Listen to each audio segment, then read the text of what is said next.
क्यों हुई, उसके बेसिस क्या थे। जो मैंने ऑनेस्टली अपनी ड्यूटी की वो पूरी दुनिया को पता है। अब वक्त आया तो मैं ज़रूर करूंगा, लेकिन क्योंकि आपने बात शुरू कर दी है तो मैं, क्योंकि बहुत सी चीज़ों का हिस्सा रहा हूं, इस रिकन्सिलेशन का आज एनआरओ की बात हो रही है और सीओडी की बात हो रही है, तो मैं ये समझता हूं कि कौम को एक चीज़ अगर मैं नहीं बताऊंगा तो मैं ज्यादती करूंगा।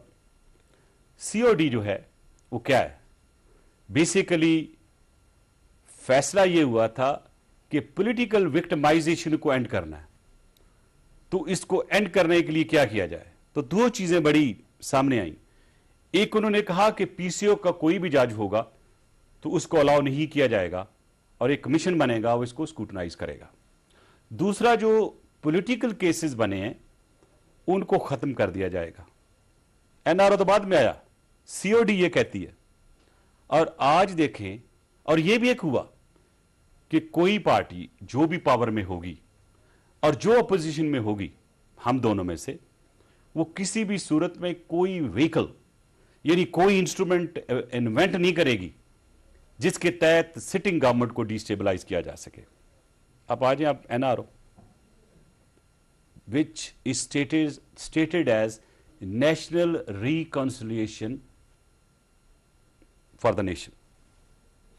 इट स्टार्टेड हमारे बीबी के आने से 3 साल पहले शुरू हुआ ये, और उसमें बेसिकली जो मोहतरमा का एक विजन था कि पाकिस्तान में जमहूरियत होनी चाहिए और जमहूरियत लाने के लिए क्या क्या इकदाम करने चाहिए।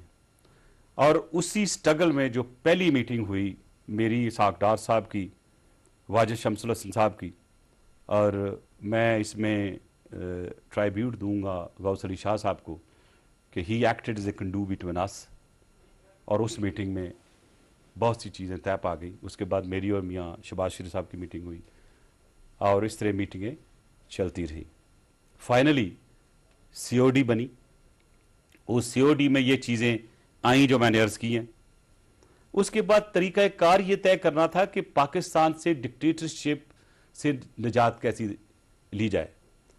मेरे एक दोस्त है, उनके थ्रू मुझे अप्रोच किया गया और फिर मैंने मोहतरमा से बात की।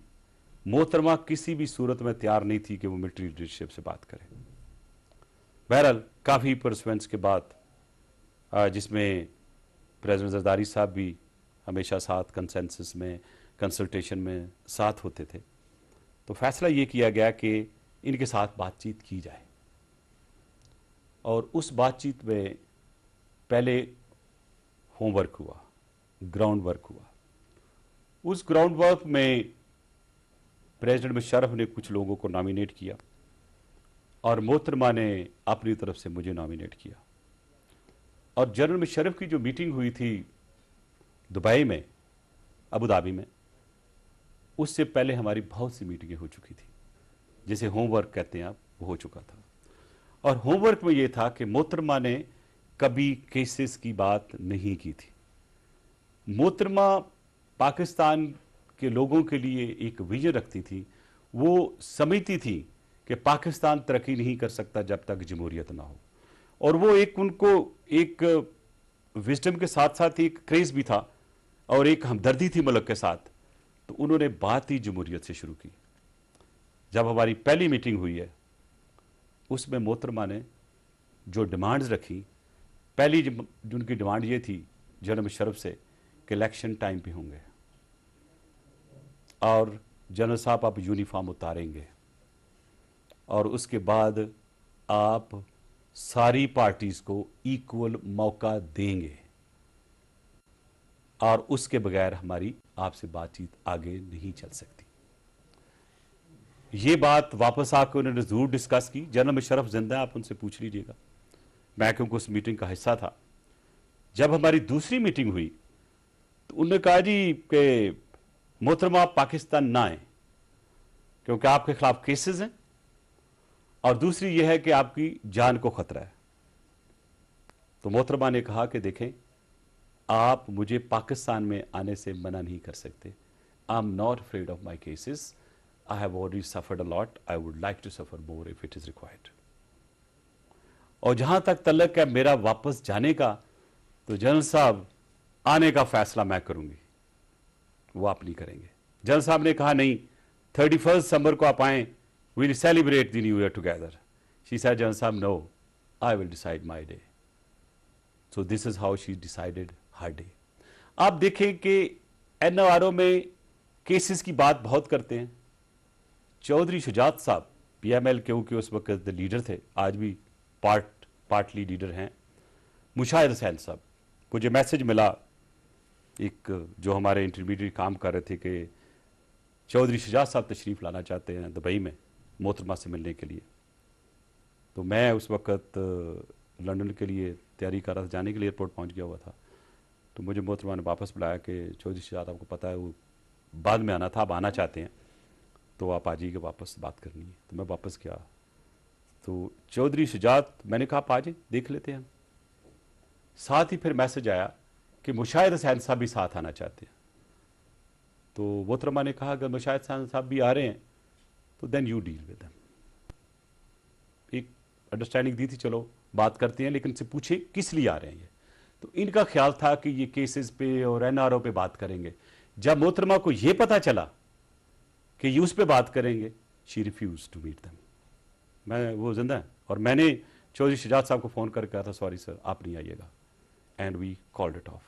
तो जब पाकिस्तान पीपल्स पार्टी ने ना केसेस के मतलब, मैं पूरे एनओआर की बात नहीं कर रहा हूं, एनओआर सिर्फ केसेस नहीं थे, अवाम को समझने की ये कोशिश करें, मैं फैक्ट्स पर बात कर रहा हूं कि जब जनरल मुशर्रफ ने ये ऐलान किया कि इलेक्शन जो है 1 महीना आगे चले जाएंगे और मैं यूनिफॉर्म नहीं उतारूंगा, मोहतरमा मेरे थ्रू मैसेज भेजा और जो इंटरनेशनल स्टेक होल्डर जहां इसने कमिट किया हुआ था कि मैं यूनिफॉर्म उतार दूंगा, और this message was conveyed in categorical term, general साहब you have to take your uniform off and you have to change this date, जो पहले तय हुई डेट होगी। और कौम ने देखा कि इसी नेशनल कंसेंसस पे जनरल मुशर्रफ ने यूनिफॉर्म उतारा और उसके बाद इलेक्शन भी उसी डेट को हुए जो पहले अनाउंस हुई थी। अब ये देखें कि अल्लाह मियां जनरल सीप करे, मोहतरमा को जिंदा होती तो शायद सिस्टम कुछ और होता, चीजें कुछ और होती, जो अल्लाह को मंजूर होता वही होता है। लेकिन उसके बाद वही नेशनल कंसेंसस जिस तरह पाकिस्तान के को चेयरमैन लेके आगे चले, और बहुत लोग मजाक भी उड़ाते हैं, बातें भी करते हैं, लेकिन उस वक्त जो पाकिस्तान पे हालात थे, पूरा पाकिस्तान जल रहा था। जिस तरह उन्होंने पाकिस्तान खपे कहकर अपने सिंधी भाइयों के इमोशंस को ठंडा किया, वो किसी से बाइद नहीं है। वही नेशनल कंसेंसस आगे चली। मुझे ये बताएं कि जिस हिकमत अमली से जनरल मुशर्रफ ने यूनिफॉर्म उतारा, जनरल मुशर्रफ की आउस्टर हुई, वो भी तो किसी से बाइद नहीं है। मैं बहुत डिटेल में नहीं जाऊंगा, हमारी पार्टी के और कुछ दूसरे स्टेक होल्डर 3 या 4 इस पूरी प्रोसेस को जानते हैं कि कैसे हुआ। अगर general Musharraf being a dictator ना जाता, और हम ये समझते थे कि अगर हम जुडिशरी को बहाल करते हैं जनरल मुशर्रफ की प्रेजेंस में तो ये प्रॉब्लम क्रिएट हो सकते हैं। तो जो हमारी हिकमत अमली थी कि जब जस्टिस डोगर रिटायर हो जाएंगे तो ऑटोमेटिकली चौधरी इफ्तिखार साहब जो हैं उनको आना चाहिए। मैं ये समझता हूं, हो सकता मेरी अक्ल नाकस, शायद जो मैं कह रहा हूं आपकी समझ में ना आए, लेकिन आप सिर्फ हालात और वाकयात को देखें। अगर ये एनआरओ ना होता